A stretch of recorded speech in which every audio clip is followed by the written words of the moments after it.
अस्सलाम वालेकुम एवरीवन, कैसे आप सभी लोग। उम्मीद करता हूँ खैरियत से होंगे। आपके दिमाग में एक सवाल तो आता होगा कि जो गरीब मुल्क हैं इंक्लूडिंग पाकिस्तान, क्या हम ज़्यादा नोट नहीं छाप सकते अपनी गरीबी को मिटाने के लिए। कभी ना कभी तो दिमाग में ये बात आई होगी कि क्यों हम वहाँ से लोन ले रहे हैं, या हम ए, उल्टे सीधे काम हमारे कंट्री में हो रहे हैं, तो हम क्यों ना खुद ही पैसे छाप लें और अपनी गरीबी को मिटा दें। आज इस टॉपिक पे बात करेंगे कि क्या एक मुल्क को नोट छापने चाहिए या नहीं छापने चाहिए। मैं ज़्यादा अपने इस कंट्री की बात कर रहा हूँ, तो चले वीडियो को एंड तक आपने देखना है। और अगर आपने अभी तक मेरा चैनल सब्सक्राइब नहीं किया सो काइंडली मेक श्योर आप चैनल को सब्सक्राइब कर लें। मामला क्या होता है कि देखें, अगर हम सोचते हैं कि जी हमारा मुल्क तो गरीब है, लेकिन नोट तो हम छाप सकते हैं, बिल्कुल छाप सकते हैं, उसमें कोई दूसरी राय नहीं, आप छाप सकते हैं नोट। लेकिन उसमें एक मसला है। देखिए, एक जो मुल्क है वो एक इकॉनमी पे चल रहा होता है, एक बैलेंस सिस्टम पे चल रहा होता है। उसमें मैं आपको एक आसान अल्फाज में एक एग्जांपल समझाता हूँ। मान लें आपके पास कोई पुराना सा पेन है, पेन भी छोड़ें, आपके पास एक घड़ी है पुरानी सी, और आप उसको बेचना चाह रहे हैं। आप अंदाज़न उसका रेट लगा लेते कि जी ये 1000 रुपये की घड़ी है। आप अपने घर से बाहर जाते हैं, आप जनाब ऐलान करते हैं जी मैं ये फलां घड़ी 1000 रुपये की बेच रहा हूँ। अगर आपके पास कोई मान ले 500 ख़रीदार आ गए कि वो घड़ी ख़रीदने के लिए, आप देखते हैं कि यार इसके ख़रीदार बड़े हैं, लेकिन घड़ी एक ही है। हो सकता है आप उसकी कीमत 1000 के बजाय आप उसको 5000 में बेचना चाहें।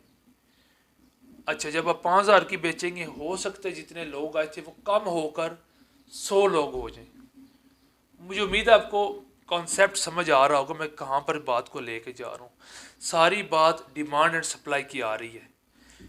इसमें अब ये है कि अब आपने वो घड़ी 5000 रुपये की लगा दी, वो ख़रीदार कम हो गए, ठीक है। अब इसमें एक चीज़ ये देखें कि अब पाकिस्तान, मान लें कि हम नोट बनाने लग पड़ते, ज़्यादा हमने नोट छाप लिए, हर बंदे को 5-5, 10-10 लाख रुपया दे दिया गया। लेकिन उससे मसला क्या होगा।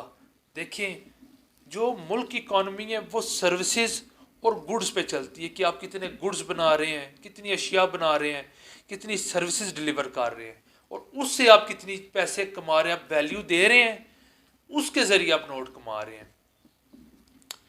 लेकिन जब आप चीज़ें नहीं बना रहे, आप सर्विसेज नहीं दे रहे, फिर अगर आपके पास सिर्फ नोट ही नोट हैं, तो एक लफ्ज़ आता है, एक तो इन्फ्लेशन, आपने ये नॉर्मली सुना होगा, हाइपर इन्फ्लेशन चीज़ आ जाती है, जिसमें देखें आपके पास जब पैसे ज़्यादा हो जाते हैं, ठीक है, जब आपने नोट ज़्यादा छाप लिए, उसकी वजह से चीज़ों का रेट भी ऊपर चला जाएगा।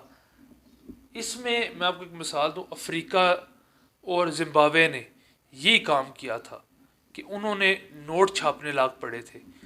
इसका उनको बड़ा नुकसान हुआ है। शायद आपको इंटरनेट पे वो पिक्चर्स भी मिल जाएंगी। गरीब गरीब लोग बैठे हुए हैं, लेकिन उनके पास इतने इतने जनाब दत्थे पड़े हुए हैं पैसों के, लेकिन उस चीज़ का फ़ायदा नहीं है। क्योंकि देखिए, जब आपके पास पैसा ज़्यादा होगा, ऑटोमेटिकली वो चीज़ जब एक अगली आपके लिए एक्सेसिबल हो जाएगी, अब कुव्वत ख़रीद हो जाएगी, उस चीज़ ने भी फिर ऊपर ही जाना है। जब इतनी रैपिडली एक चीज़, मतलब महंगाई का दौर है, अब चीज़ें महंगी हो रही हैं और पैसा भी, आप उस वैल्यू भी कम कर रहे हैं पैसे की, तो फिर तो वो एक मुल्क के लिए नुकसानदेह चीज़ है। इकॉनमी अगर बेहतर करनी है तो इसमें यही है कि ज़्यादा से ज़्यादा हमारे मुल्क में गुड्स होनी चाहिए।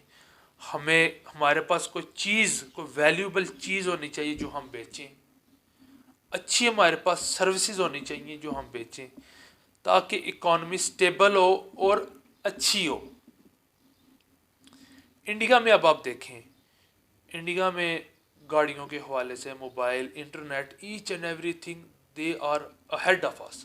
वो हमसे बहुत ज़्यादा आगे हैं। हाँ, और सबसे अच्छा जो हम अक्सर कंपैरिजन अपना England, America, Norway, in country से कर रहे होते हैं, हमारा असल जो कंपैरिजन है वो इंडिया से बनता है।